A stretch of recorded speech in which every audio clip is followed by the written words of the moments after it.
¡Saque la pelota! ¡Vámonos! Vamos, 3, 2. Ya arranca el partido. La tiene Florida, el portero la para. Despeja. ¡Ah! 3. No lo puedo creer. ¡Empatía! ¡Ah, Topoy!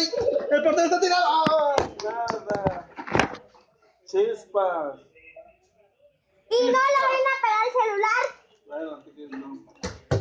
¡Ay! ¡Juego! Me acaban de pegar a la 4, portera. 3. ¡Ay! ¡Tapu!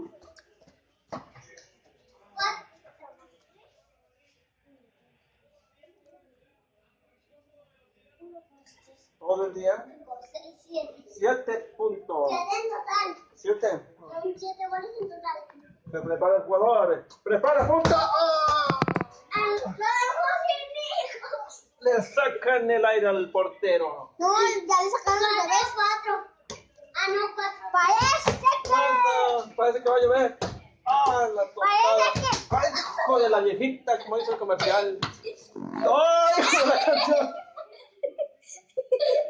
Se le acaba de salir una rana a la comentarista. Ay, qué rico huele. Me rana.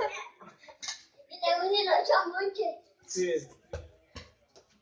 Se le salió una rana. ¡A ver! ¡Despejen! ¡Área! ¡Ya!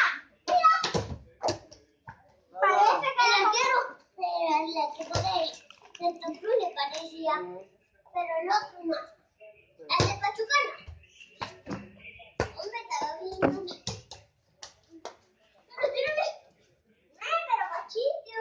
Parece que la grabación no es 50 y una. ¡Ay, hijo de la viejita! 4, 3. Hombre, ¡vamos a tener! ¿Tú ya te llevas otro gol? No. Él lleva 3 y yo 4. ¿Yo 4? Ah, bueno. 3, 4. Parece que se ha perdido la Se pelota. perdió la pelota y el partido llega a su fin. ¡Claro que no la podemos sacar! Había. Este partido fue llevado por ustedes a través de... Televisa Deportes. Eso, muy bien. Gracias.